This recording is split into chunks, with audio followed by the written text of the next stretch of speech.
Oh, hello there, and welcome to another episode of Amateur Pool. I'm your host, Josh Powell, and today we got something a little bit different. I went to a chip tournament on Friday night at the Grindstone Billiards in Flint, Michigan, and did some recording. If you're not familiar with a chip tournament, what it is you play one game of 9-ball. You start with a certain amount of chips. You play one game of 9-ball. If you win, you keep your chips. If you lose one chip. And everybody rotates. So when you lose, you sit and you come up on another table, and it's just like one game with a bunch of different people over and over until there's only one person left with chips. So it was a lot of fun. This first match, some of these guys I don't know, so I'm not going to know everybody's name. But this first game, I'm playing against Rob. Rob's actually a teammate of mine on my tap league. He's a good dude. I've actually known him for like 20-something years, and I'll go ahead and tell you because I didn't stay and record the entire tournament, and it wouldn't have been good filming anyway because it's one game with a bunch of different people, so there's not like a finals per se, just until everybody's out of chips except for one person. But Rob ended up winning this tournament, so kudos to you, Rob. Good job. That was that was me that just broke. Rob is shooting right now. Made a good hit on the one, but he caromed off it and scratched. So now I got ball in hand. Here I come to the table. I'm going to tell you, I've got a few of these videos coming out, guys, because I recorded a lot of matches, or games, I guess, not really matches. And I'm not in all of them, right? Because I just kept the camera on one table and recorded and seen what happened. So, but I am in these first few, or at least this first one, right? So we'll see. We'll see how it goes, man. It's a lot of fun. It's different. So I'm going to shoot this one ball with left spin, probably come 2 rails around. Yeah, to shape the 2 in the corner. Yep. Good shape, good shape. Now that 3 ball is a little bit, I'm not going to try to get on top of that 3 ball. I'm just going to go ahead and stop shot on the 2, and I'll shoot the 3 back up table to what we're seeing is the bottom left corner. Yeah, it was too difficult to try to come all the way around, and the gap in between the 4 and the rail was too small. I'm not going to try that. I'm not going to try it. It's just too much. It's too much, little Timmy. We're not doing it. We're not doing it. It's better just to take a longer shot in the safer shape rather than having a kick at it because I didn't get perfect on my shape. So this one's going to be a stun, and it's a hard stun because I'm almost straight. So I'm going to have to stun off the rail a little bit so I can shoot the 4. Yeah, I had to hit that pretty hard. So you got to be careful when you hit them hard like that, especially on diamond tables because them pockets will bobble. They'll motorboat you. They're motorboating pockets. They are. Kind of get your mind out of the gutter, little Timmy. Playing pool, man. We're playing pool, man. I just said that. Why'd I say it twice? I don't know. Anyways, I'm going to shoot this 4 up in the corner. I'm just going to stun over towards that right side pocket for shape on the 5. Yeah, I got a little thinner than I wanted here, and that's because I didn't want to go too far and scratch. I knew I was going to be heading towards that side pocket, and I didn't want to overhit it and risk the scratch, so I just made sure I wasn't going to scratch, and I ended up with a thinner cut as a result. So this is a cut that it's very easily missed, especially when you're not shooting great. I was feeling okay in this tournament. I wasn't shooting my best, that's for sure, but I wasn't shooting bad. I wasn't shooting horrible. Wasn't shooting horrible. Not sponsor, guys. Different today. I'm drinking some root beer. Some beer of the root. Some beer of the root.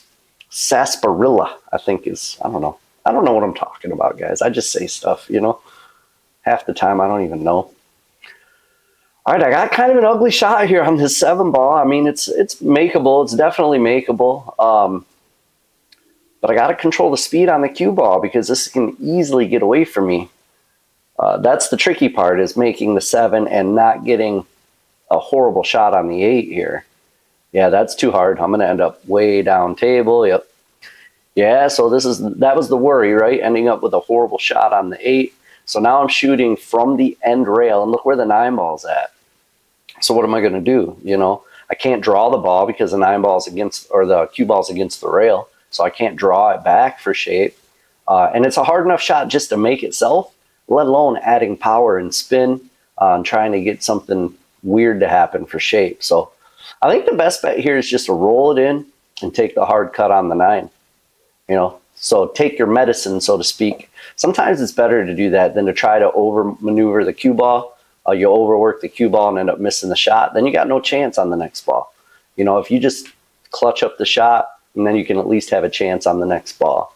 And this is 9-ball. Remember, guys, it's one rack. So every game means a lot. And I missed, you know. There it is. There's my customary miss in the first rack, you know. I'll have a customary miss in the second, third, fourth, and fifth racks as well. You know, it's how I roll. It's how I play. I left him pretty simple here, man. All he's got to do is make this 8. He can do it straight top. Oh, he hit it soft. Left himself long and on the rail.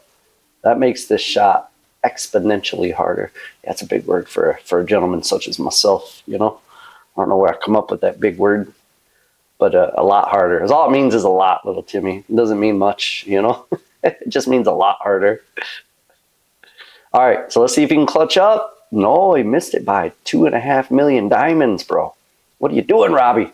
Rob. Rob's a good dude, man. Him and I used to play a lot back in the day when we were young.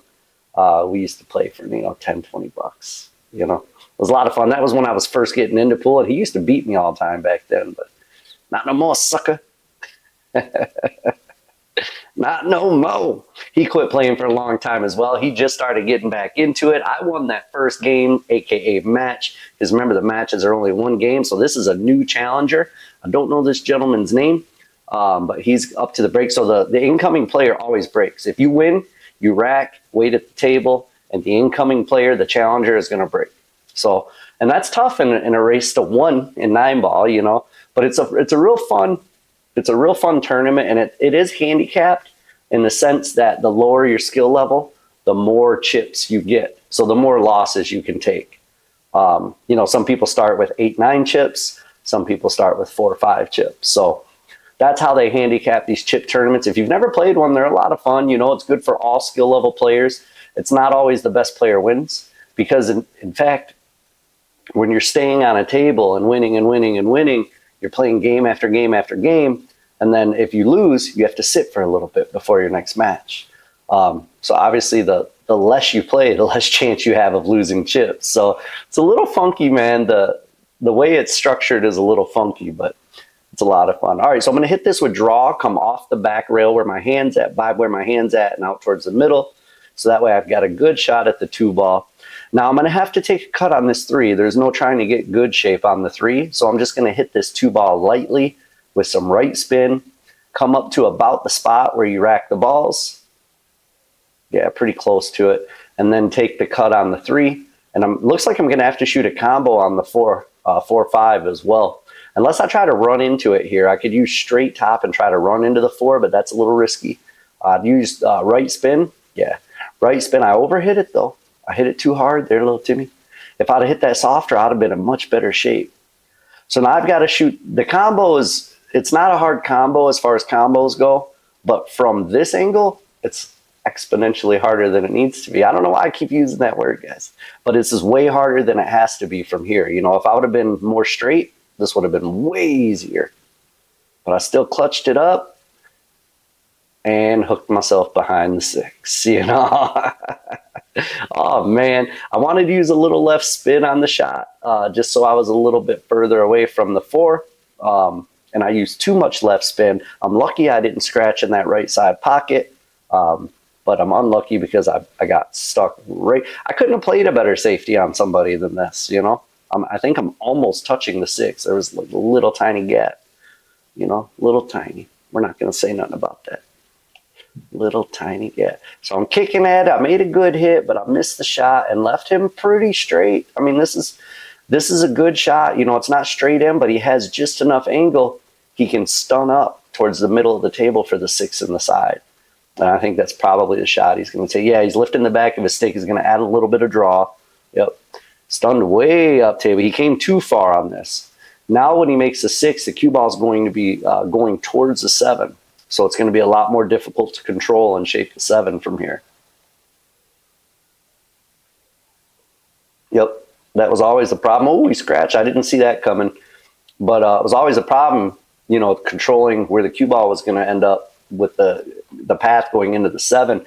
If he wouldn't have scratched, he would have been golden because the 7 stood in the pocket for him, you know. Stood right there at attention. Yes, sir. Go ahead and shoot me, you know. Button steady scratch, so I've got ball in hand with 2 balls to go. So I'm going to graze the right side of this with right spin and go back and forth and end up above the 9. Yeah, just like that. End up just above the 9 ball with a nice straight in easy shot, and this should be game number 2. I haven't lost a chip yet, you know?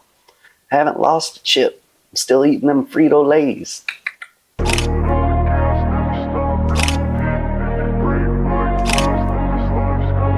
I wanna be the best in the game, invest in my name, check no restraints, I'm obsessed with the pain, I ingest, I retain, assess and I change, possessed by the thought I'll be free one day from society. I guess Fritos are chips. Yeah, Fritos are chips, or corn chips, right? Yeah, I don't know. If you're from England, I guess chips are French fries. Yeah, we call them French fries over here in America. America, you know? We call them French fries, you guys call them chips. You know, that's why we call fish and chips. And it comes, you're like, where's my chips, bro? It came with fries. You know, what the heck?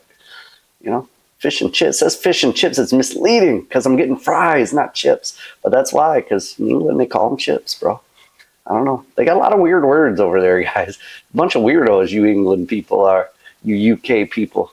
Weirdos. Just kidding, man. I love people from the UK. I wish I could do a British accent, but I'm not even going to try because it's disgraceful. People would probably cancel me if I tried to do it because I'm horrible at it. What the Spanish call? El horrible, you know?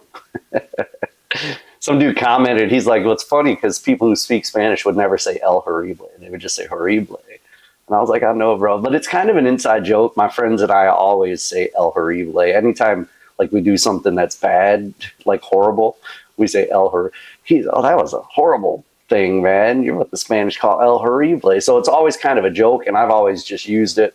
I know it's not it's a real word, but it's not something anybody would ever say unless, you know, they joke around about it. But it's good stuff, man. All right, so I was looking to see where I could shoot that 3 from. I got a little bit thin on this, so it's going to be a little bit tricky to hold for the 4. I could either hit this hard and try to send the cue ball like down table and back up somehow, or I could try to hit it real soft and slow roll it. And I think with all that traffic down below, the real soft might be the better play for me personally. Other people may want to let their stroke out here. Yeah, I played that pretty well, but I got kind of straight on this 4, and that's going to make getting to the 5 tough. Got a little straight on the 4, so the 5 is going to be tough, man. I might have a slight angle, maybe to follow it off the top rail and back down. But I think even then I'm going to hit the top rail, the short rail, and then the side long rail. And I'm going to end up coming back towards the 8, I think. So I would have to play this with top right spin. Yeah, that's what I did. But the problem with that is the right spin checks the ball off that top rail. So it slows the cue ball down. So I didn't get down far enough. I don't think the 5 passes the 6 here. It doesn't look like it on camera anyway. So maybe I'm going to shoot a combo. I can't remember exactly what I do here. But it looks like possibly a combo if I want to go for it. Otherwise, I got to look for some sort of like safety. But the safety game is tough here as well because the balls are wide open. There's really no good place to hide. I have to see what I do. Does it? Oh, it looks like it might have passed. I might have got lucky there too. I missed the shot. And if it did pass, it was very tight, guys. Maybe a half a pocket. From that distance, it's tough. But I think I got lucky. I think he can see a piece of the 5, but just the edge of it. I don't think he can see enough of it to make it here.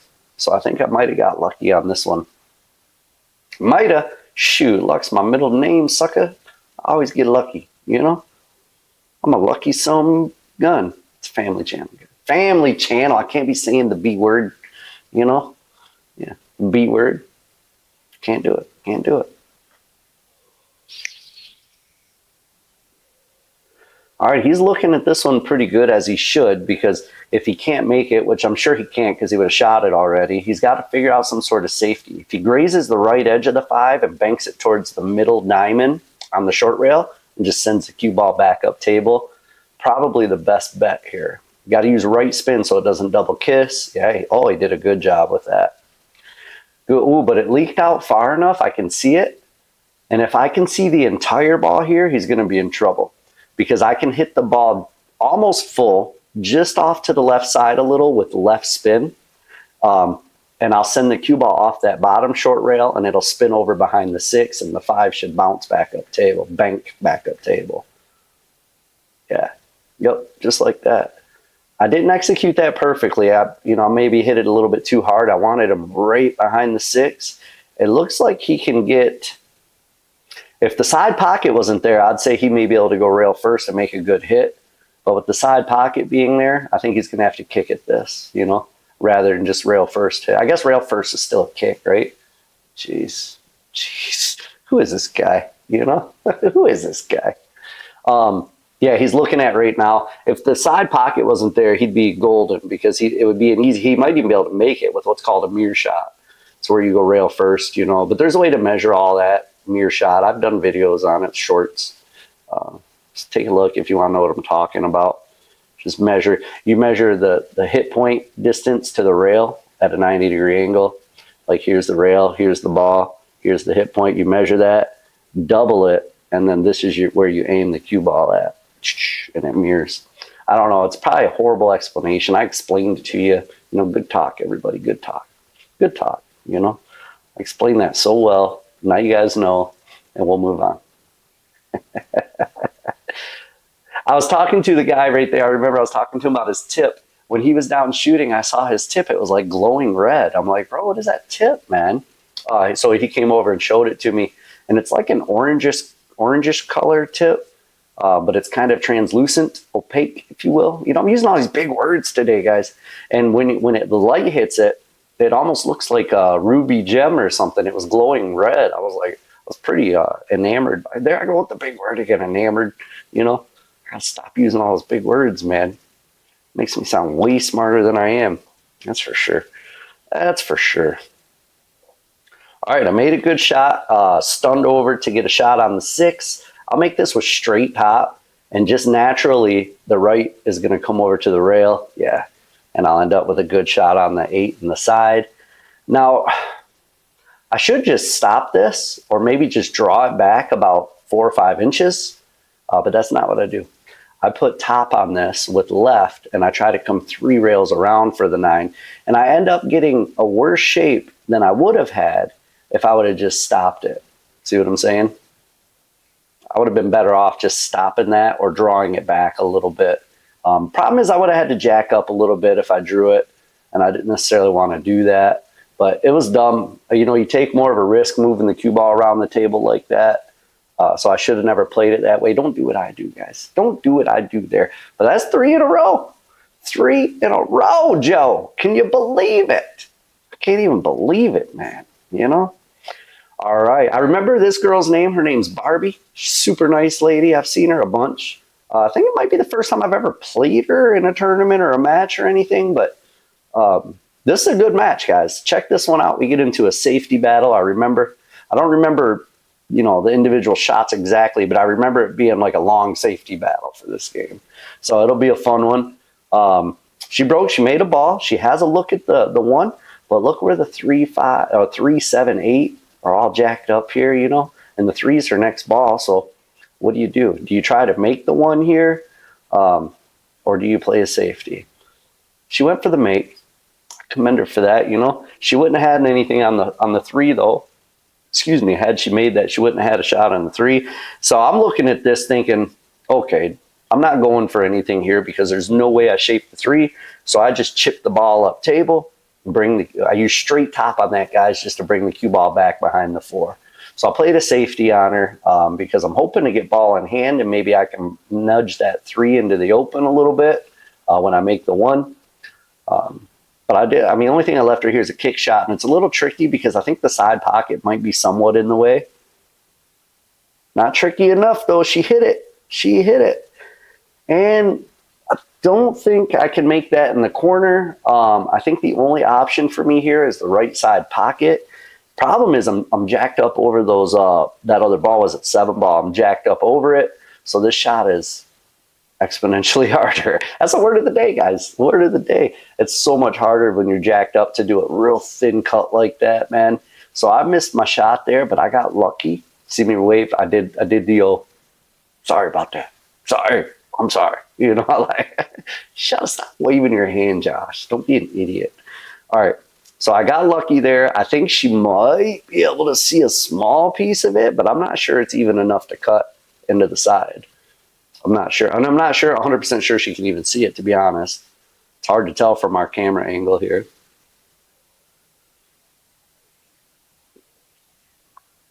We'll have to see how she plays it here. She may end up kicking it. Yeah, she's going to kick. She's going to kick down to the short rail and come back up. Oh, and she just nicked it. She just nicked it.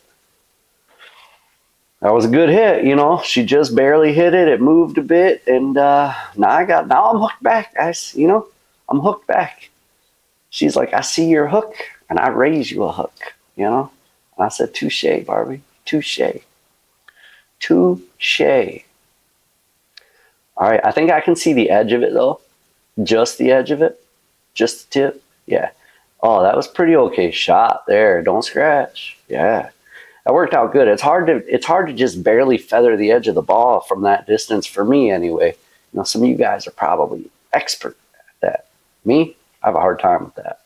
So I'm proud of myself for making a good shot there, you know. Look, pat on my back.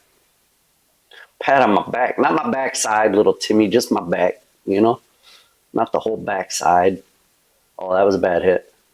That was a bad hit. That definitely hit the 9 first. So now I got ball in hand, but you see how cluttered up it is? I'm going to cheese it here. I'm going to try for the combo. Now, it looks a little easier than it was in reality on camera because the 4 was in my way to where I could line up just straight for the combo. And I had to get pretty close to the 1. And it's not straight in. It's off angle. It's hard to see from the camera. But it's off angle a little bit. So I got to cut the 1 and I got to make the 1 cut the 9. It's not an easy shot. And I missed it. I set you guys up for that miss. You know, I explained my whole self before I even missed it because I knew I was going to miss it. So I set it up, you know. All right, so I missed it, and now she's got a shot at the 1 here, a pretty good-looking shot, and now the 9's, oh, she missed her shot. Now the 9's sitting in front of the pocket, though. And even though she missed her shot, the only thing she left me was a bank here, guys. She left me a bank. Oh, man. So I'm probably with the 9 sitting where it's at, I'm not going to take a chance at missing this 1 and giving her another look at the table. So I'm going to graze the right side of the 1 with right spin. I'm going to try to get the cue ball up table behind those 3, what is it, the 8? Well, see, I hit the 5. I didn't want to hit the 5, but it worked out. It worked out good. If I wouldn't have hit the 5, I think I still would have got her. I would have came into like the 7 or the 3 when she still would have been hooked. But hitting the 5 makes the safety even better there. You know, it's better. So she's going to have to kick. I see a 1 rail shot that if she hits the rail just to the left, our left of the 9 ball, she can hit that 1 ball, 1 rail. Problem with that, though, with that right corner pocket so close, it's possible she could carry them off of it and scratch. So personally here, I would try to go 2 rails. I would go as far down as I could with left spin and try to hit it 2 rails. She hit it 1 rail. Ooh, and almost scratched and safetied me back, guys. Look at this. So not only am I shooting out of the pocket, I'm hooked. And I don't like where the 9 ball's at, so I don't even try to hit it here. All I do is play kind of it's not a safety, I guess you call it a strategy, right? I just knocked in the 9, gave her ball in hand.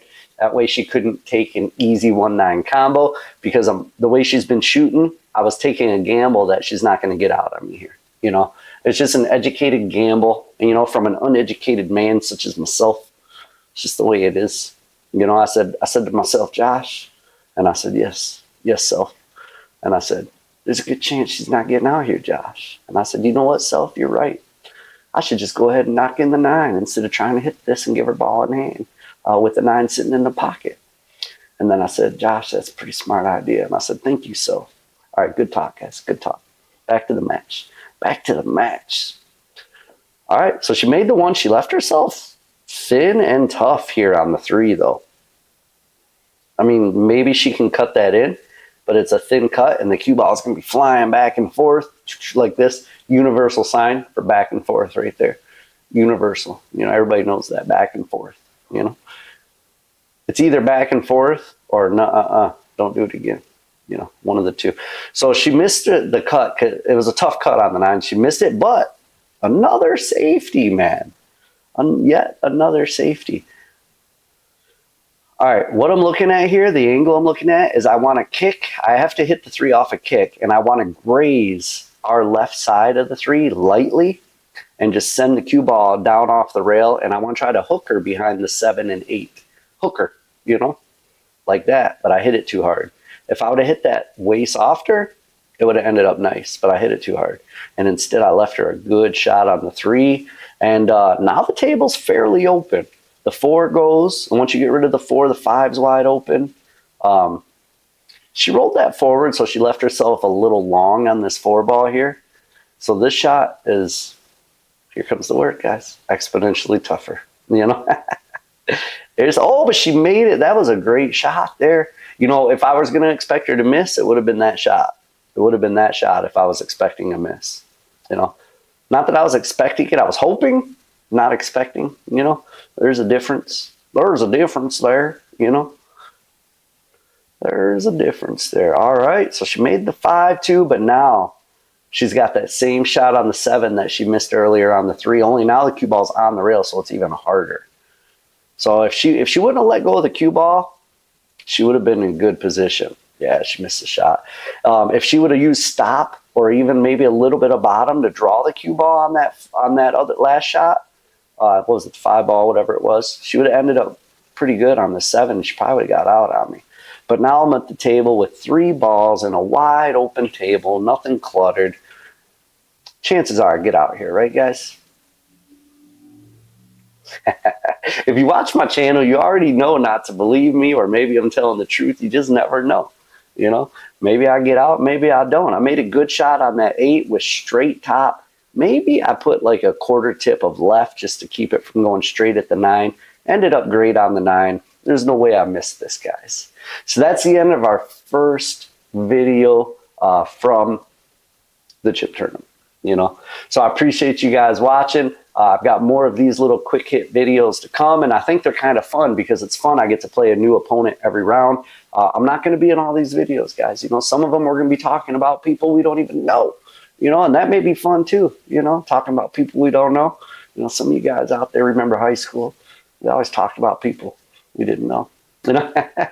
All right, guys, thanks so much for spending time with me. If you want short rail gear, I appreciate you 100%. Thank you so much for buying short rail gear. If you do choose to spend your hard-earned money, I know money's not easy to come by these days, guys. So if you choose to spend your money on my t-shirts, man, much love and gratitude to you. Shortrail.com is the site if you want to check them out and get you one, sucker. If you need a pool table light, go with the perimeter light, guys. PerimeterBilliardLights.com, Perimeter Billiards. Just search it. They're all over the place. Sweet lights, guys. You will not be disappointed if you are looking for a new light. And you save some money if you use my discount code, Amateur Pool. All capitals, no spaces, Amateur Pool. And it'll save you some money on your purchase there. So until next time, guys, thank you so much. I appreciate you. And we'll catch you on the next video. Peace.